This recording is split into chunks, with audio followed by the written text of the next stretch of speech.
Other than the Civil War, it's the Vietnam War that is the most contentious in American history, causing the greatest divisions among people. We're not going to solve the problem of whether it was a bold attempt to stop communism or an arrogant over-display of American military might. Instead, we're going to concentrate on one of the most controversial programs within the Vietnam War, the CIA's Phoenix program. The Phoenix program was created by the Central Intelligence Agency and the Vietnamese government. Its purpose was to go after those who were supporting the Viet Cong in the hamlets, villages, and provinces of Vietnam. It would find them, it would interrogate some of them on the spot, it would interrogate others of them in prisons, it would eliminate some of them, and by eliminate I mean kill. This was effective, but it was brutal. We were fortunate to find someone with the courage to speak out now about this topic. This is going to be bloody and gory, and it may change your opinion of the way the American government operates at times. We would go into a small village or hamlet, pick a few people at random, and shoot them in the village square just to get their attention. Then we would round up anyone that might be of importance and interrogate them. The idea was to find out who the Viet Cong cadre was and who was supporting them. Once we had that information, those still alive were forced into a building. The doors were barricaded and the building burned. Any who broke out were shot. Why were you in Vietnam, and how did you get involved in Phoenix? I'm not going to go a lot into what I was doing there or why. I was young. I was ignorant. I was working for a 3-letter agency and got asked to serve as an advisor to this thing called Phoenix. Its purpose was pretty straightforward. Identify the civilian support structure behind the Viet Cong, what we call the VCI, or Viet Cong infrastructure, and either convince them to rally to the government, capture them for interrogation, or eliminate them. And by eliminate, you meant kill. Yes. Why are you talking about this now after 50 years? I probably shouldn't be, but I'm dying and I want a record. I'm not proud of what I did, but I'm not entirely ashamed either. I'm going to talk about some missions, not always ones I was personally on, but ones I saw or knew about firsthand. That way, no one pins down who I am, but what I say. I saw it, I lived it, I believe the rest. What exactly was your role in Phoenix? Advisor, liaison, interface, pick a word, gather human intel mostly, but sometimes physical, infrastructure on people helping the VC. Second, use that intel to eliminate the support structure. That didn't always mean kill. Sometimes it meant turning people, getting them to rally. Sometimes we captured them. Sometimes we made sure they never helped anyone again. We also went after material, weapons caches, propaganda cells, cadre camps, anything physical that let the VC operate. But it was surgical. We weren't running combat operations. We were scalpel. The military was the sledgehammer. So your targets were civilians? Technically, yes. Practically, no. They weren't soldiers, but they sure as hell weren't innocent. These were the people who fed the VC, hid them, guided them to government supporter homes. The guy pointing out where the village chief sleeps so he can get assassinated is just as dangerous as the guy pulling the trigger. We went after district and village-level cadre, mostly. The province-level guys were usually too well protected. But when we took out someone high up, it sent a message. You back the wrong side. You pay for it. What was the broader goal of Phoenix in the context of the war? Simple. Break the enemy's spine. And that spine wasn't out in the jungle, it was in the villages. The VCI weren't just supporters, they were the nervous system. Take them out, and the VC couldn't operate. It also sent a psychological message. Support the VC, and you're not safe, no matter who or where you are. But these were civilians. Weren't there legal or moral consequences of going after them? That depends on where you were standing. The VC tortured and killed thousands of truly innocent civilians, maybe more.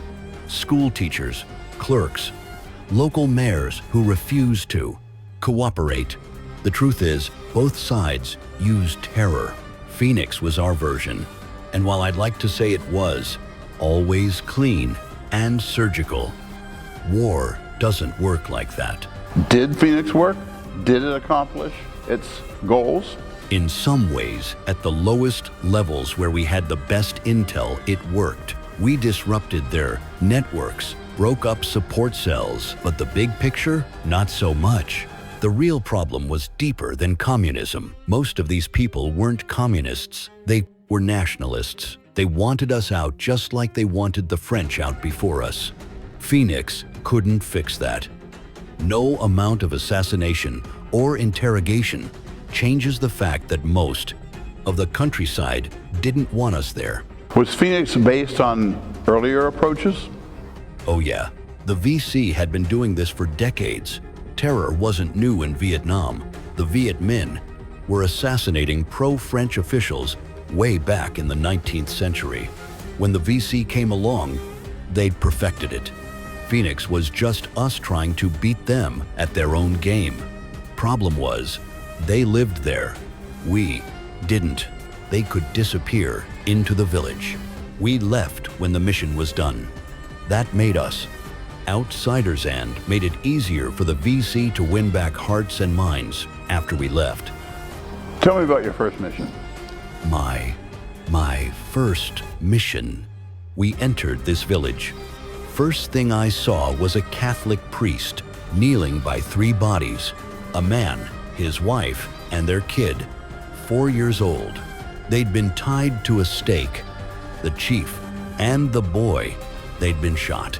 Tore the kid to pieces, but the wife, God, she was pregnant, or had been. They cut her open, pulled the baby out, smashed its skull with a rifle butt. I threw up. A couple of us did. That was the moment we stopped seeing the VC as human. You see that, and you stop asking what's right or wrong. You just want to end all of them. What did a more brutal Phoenix mission look like? Most missions were pretty simple. We'd go in someplace and grab a guy for later. Interrogation. Sometimes as a fake, because he wanted to defect, but not be seen to defect. No one was hurt. Other missions, well, take one where we badly needed some immediate info on the VC. We'd pick up 3 people from the village. 1 we thought mattered, 2 who didn't. We'd start with the extras. Interrogator asks a question. Where'd you get the gun? Who's feeding the VC? Who leads the local VC cadre? Before the guy can answer, bang, brains on the wall. Then the next one, same thing. By the time we get to the real target, he's crying, pissing himself, talking non-stop. He gets a bullet too eventually, but only after we get what we want. Not everything was bullets and blood. Some missions were psyops, psychological, warfare.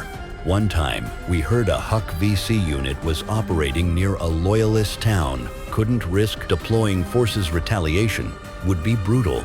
VC comes back, looking for the missing guy. Find him. Decide to leave the mountain. Quickly. Mission's success. No shots fired. Another time, different superstition. Vietnamese Buddhists believe the soul resides in the pineal gland, third eye. Phoenix teams would slip into VC-heavy villages at night, kill their target, and pin a calling card through the guy's forehead. Through the third eye, you see. Sometimes we didn't even kill, just left drawings of the all-seeing eye all over the bakes. Village. They never saw us there. When they woke up and saw the eyes, they'd be terrified.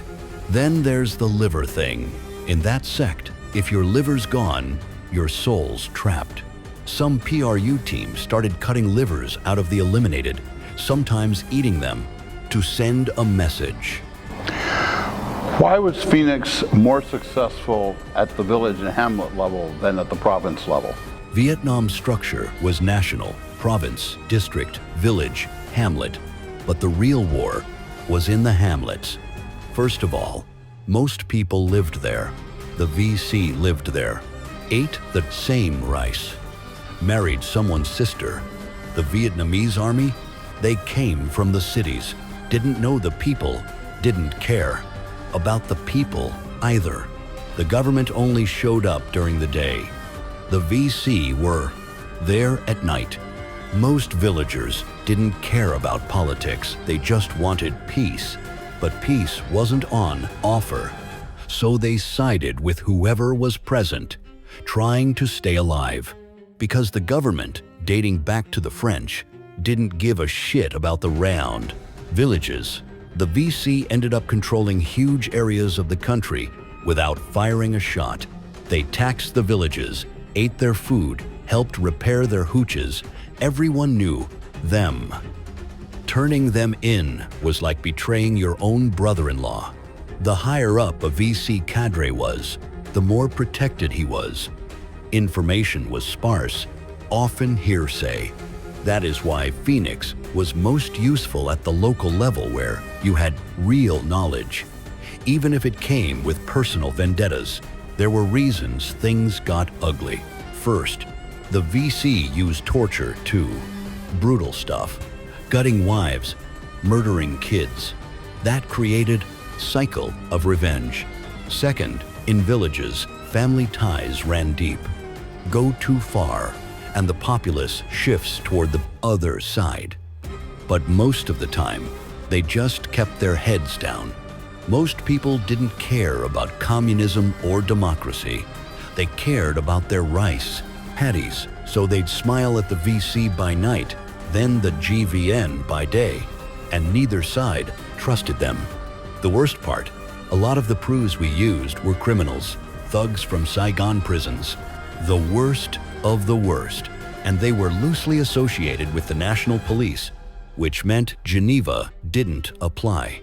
Add to that torture was a time-honored part Vietnamese law, and that Phoenix was technically a Vietnamese-run program. Nobody really checked what happened out in the jungle. Throw in some personal vendettas. That's how the worst stuff slipped through. Phoenix was a covert operation, or series of operations, but covert doesn't mean lawless or brutal. How does the Geneva Convention fit into all of this? You mentioned it did not apply. Why did it not apply? The Geneva Conventions were drawn up for a different kind of war.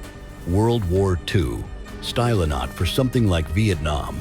They were great for uniformed armies fighting each other, civilians staying out of the way. It's tidy.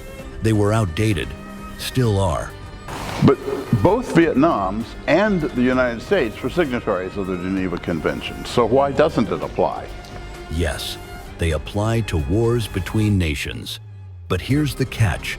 The Phoenix program targeted Viet Cong infrastructure, not uniformed soldiers, not prisoners of war. These were civilians helping the enemy. And Geneva doesn't say much about a government acting against its own civilian. As was seen with the Troubles in Ireland, it doesn't cover insurgency.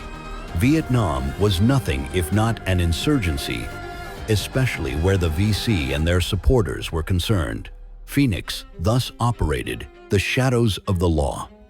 That's the truth.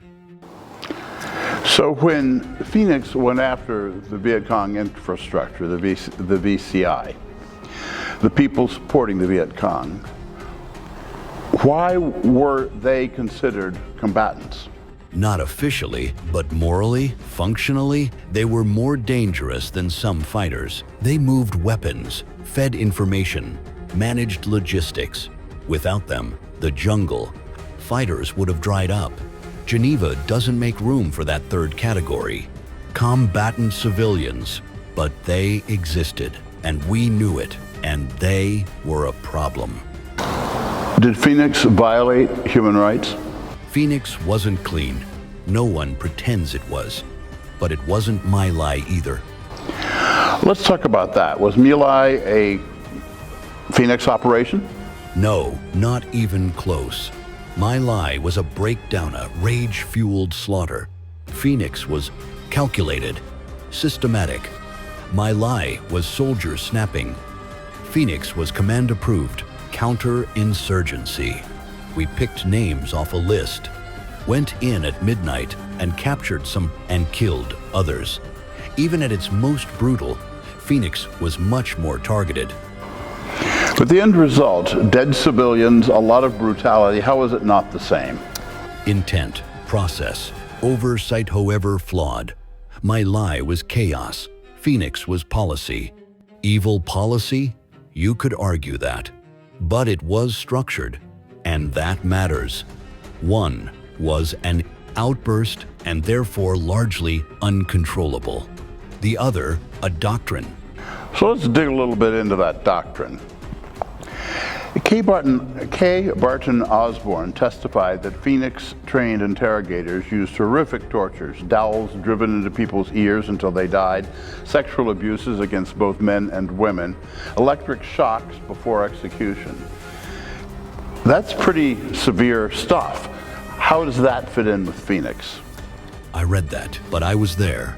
I didn't see what he saw, but I don't doubt parts of it. Torture happened. Not everywhere, not always, but enough. Interrogation in that war was brutal, and sometimes it crossed the line into evil. Speaking of evil, tell me about the Bien Hoa prison. Bien Hoa was where boundaries didn't exist.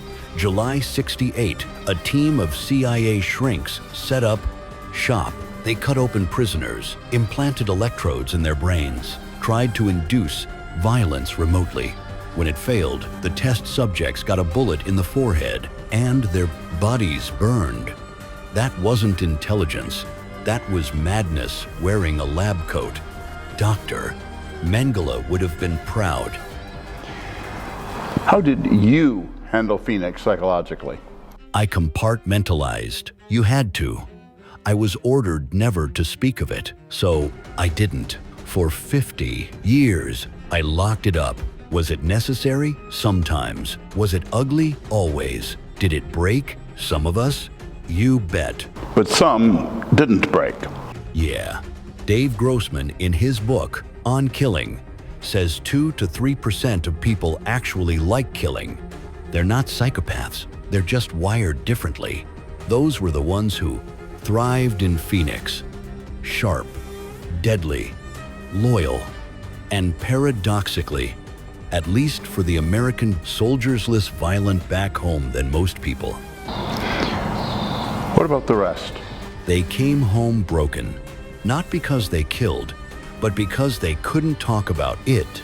Isolation does more damage than violence. Imagine living through hell and never being allowed to say a word about it. That's Phoenix. And assassination? It's even more intimate than combat. There's no distance. Just you and the target.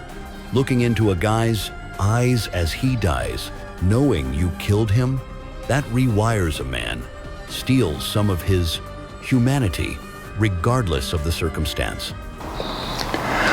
Did you ever enjoy what you were doing? I asked a friend that once. He said, not enjoy, it was orgasmic. I didn't go that far, but I understand. The intensity, it changes you. You don't come back the same. Why speak out now? Because I'm dying and I need to let it out. Not because I'm ashamed, because I've been silent too long. I've seen some of your interviews with veterans. You seem to understand the weight of what we carry. That's rare. Well, thank you. Did Phoenix end or did it evolve? Officially, it ended. But its spirit? Still here. You think bin Laden got due process?